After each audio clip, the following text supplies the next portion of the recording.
Welcome to our show. Thank you for coming. Oh, this is African Lifestyle, and we are pleased to have you here. Sorry we delayed. Yeah. Anyway, we have some distinguished guests here that we would like you to know. These are the kings of Africa. They are from Ghana. Usually, anytime we have a function and you see them, then you know the function is very great. Exactly. This is one of the most popular Ebusua in Ghana. Ebusua is like a family that we have like 6 or 7 families, 8 families in Ghana. And this family, it's not that they are related, but they are, a family is like, how do you call it? I don't know. They help. They do everything that. Kind of like a brotherhood. It's like a brotherhood, and Asane Ebusua is the biggest and the most famous Ebusua in Ghana, and we're lucky to have the kings here.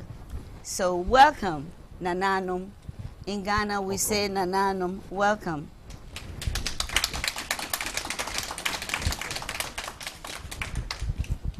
We also have Miss Vivian. Miss Vivian. Yeah. Did I say the last name right? Yeah, that's right. Correct. Yeah, she's a writer, right? So Kobe. So can you tell us a little bit about yourself and how you started as far as writing? Well, thank you very much for inviting me. You're I'm welcome. so pleased to be here, to meet such wonderful people, and to be in the company of such distinguished people from Ghana. Well, I don't know what to say about myself. I'm just a little woman.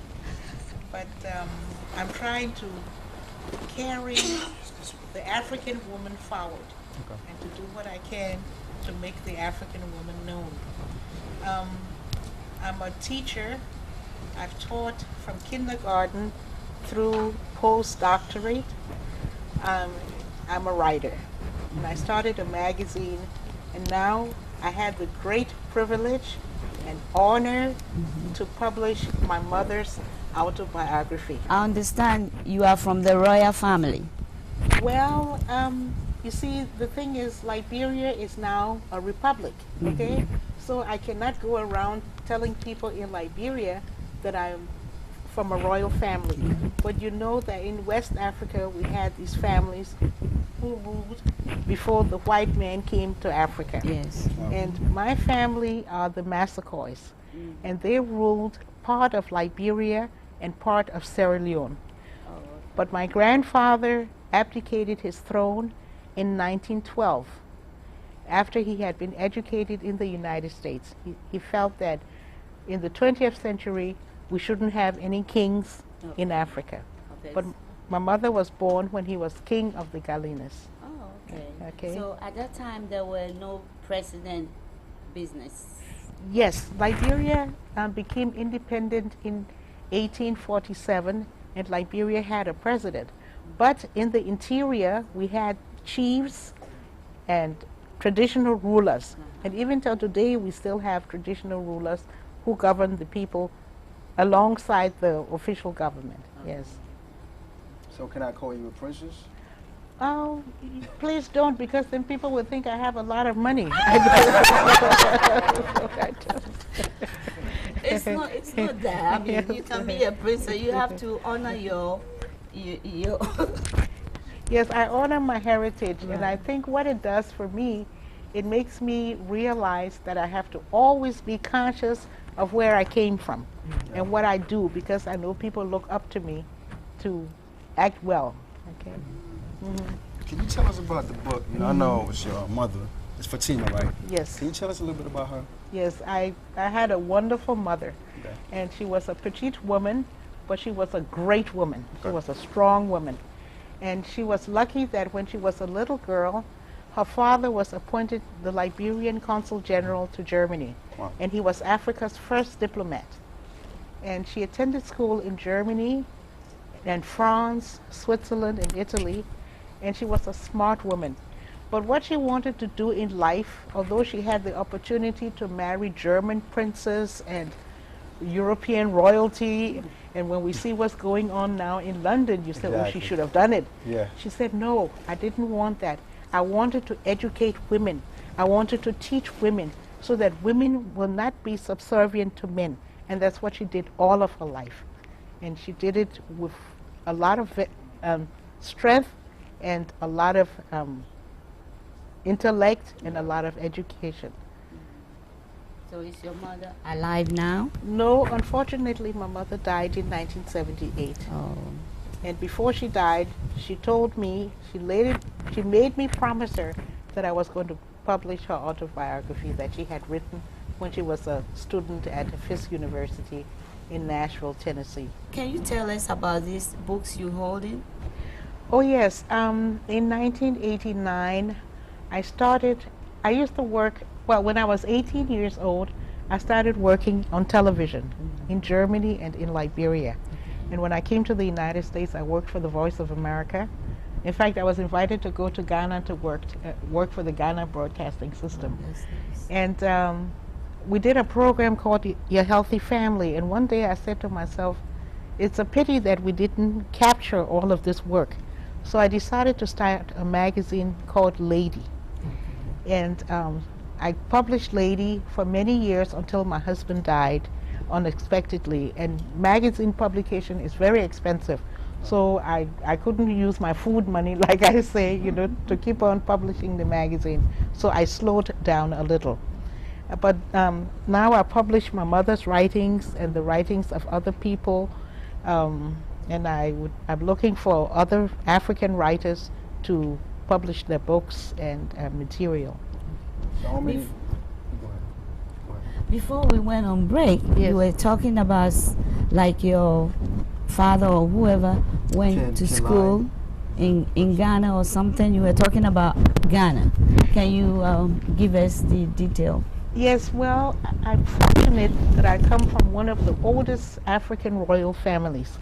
And our family is the only family in Africa south of the Sahara that has a European-style crown. And this crown was given to my great-great-great-grandfather, King Siaka, by George IV, the That's King of right. England. Yes, sir. It is. He gave it to him because King Siaka lived a very lavish lifestyle. So he gave him this crown. And it is still in Sierra Leone. It's still in a place they call Pujehun. Okay. Anybody who watched Blood Diamond Yeah. saw about So Pujehun. it's made all diamond. Yes, it's made out of silver, platinum, and precious stones. Okay. Won't you bring it here and sell it and we can enjoy it? Well, I wish I could, but you see, I'm not the only one in the family. Okay. And you know, these titles, they always go to the male Yeah. before they go to the female. I'm So if I were to stand up in front of my cousins and say, give me the crown, they will say, but where are you coming from? You know, so let them have it. I have my work to do, okay? So Yes. how many languages you plan on publishing the book in? Well, I've been a professor of German, French, Italian, Spanish, Latin, and one of our African languages. Okay. So I would like to publish it at least in 4 European languages, and later on maybe in my native VI. And that will be French. French, German, Okay. Spanish, and Italian, and maybe I can get someone to help me with Portuguese later. Yes. Okay. So you donating the book to? Yes, to the audience, and I'd like to donate this. Well, in Africa, people say that stories are for children, but my mother used to say stories are not for children. They are also meant for grown-ups to learn something from. So she wrote this story called The Leopard's Daughter, and this is a Liberian folk tale. So I would like to just hand this to some of the members of the audience Okay.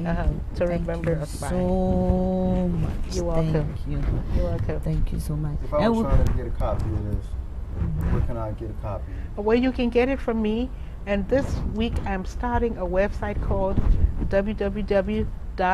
www.fatima.com, Okay. so that you'll be able to get the book from Can I the get website. it Borders, Yes, Amazon? yes, my books will be at Borders, Amazon, Barnes and Noble, Okay. yes, all over the country. There used to be, but when I slowed down a little, I stopped. And now, of course, the book industry has changed, so they have new regulations to join them again. Oh, good.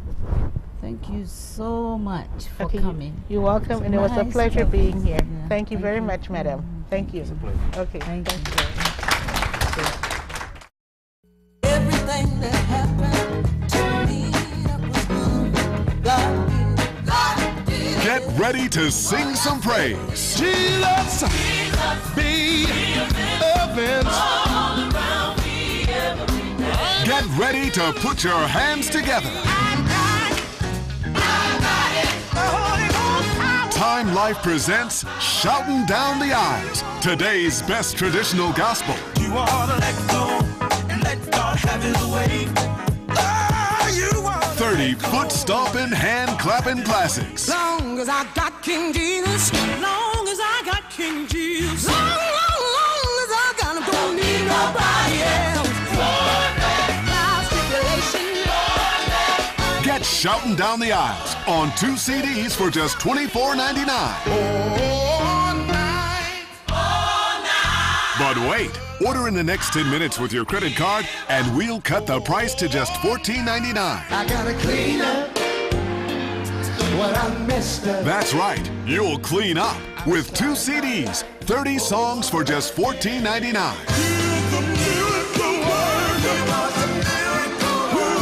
Then preview other great gospel CDs. Satisfaction guaranteed. I'm a soldier on the battlefield. And This special collection is not sold in stores. telling lies, I know the truth. Singing you. So call now and start shouting down the aisles with 2 CDs for just $14.99. If you're talking about Jesus,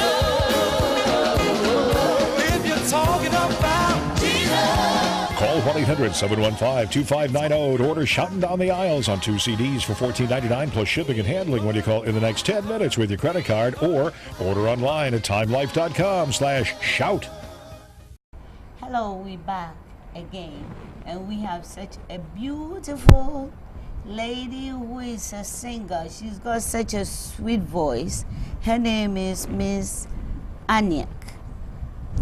Hello. right? Glad to be here. Okay. Welcome to the show. So much. I just want to know what kind of song did you do? What kind of genre, type of music did you do? I'm a lover of all types of music. I grew up listening to every type of sound, Okay. African music, Western music, Latin. I don't shy away from music. I just love music. So most of the work that I've done has been inspired by all types of music. Country, Okay.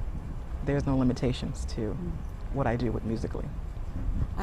You told me that one of your songs was inspired by your grandmother. Yes. So can you tell us which one is it? Sure.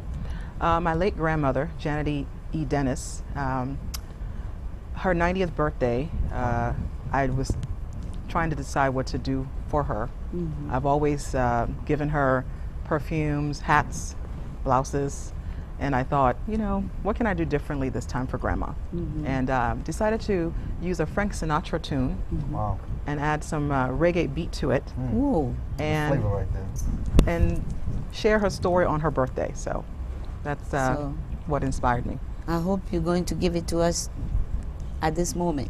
We love to. I Good. love to. But before she do that, I just want to know how long you've been writing music. How long? I've been writing music for about 15 years now. Wow. I started 15 years ago, but I've always found a way to record my vocals, play around, experiment with music. That's just my what I do on my pastime. But have So. you been to a music school before? Did you go to a school to train your voice or something? No, I have not been schooled. However, with the power of the internet, I've went directly to my fan base. I have 600 fans across the country Oh, Wow. good. and growing, hopefully. And they've been my school of hard knocks. So. I know with the power of the internet, but how limit does the internet does it kind of limit you, or it just, Actually, it gives me freedom to express myself, Okay. and and the audience decide what they like and what they don't like. and I've been very blessed. So far, they like what they like. And, Yeah. there is, there is no color barrier when it comes to music. Exactly. I seem to attract pretty much every demographic of audience That's- members. That's Male, good. female, black, white, Mm. don't matter. So how long have you start singing? How long? I've How been long have you singing been from singing? when I can remember. It's part of who I am. Oh, good. Yeah, I love music. Usually sing in churches or what? Have not sung in any churches. I've basically kind of didn't take the straight and narrow when it comes to music, like most people. It's been kind of homegrown, and like I said, with the power of the internet, I just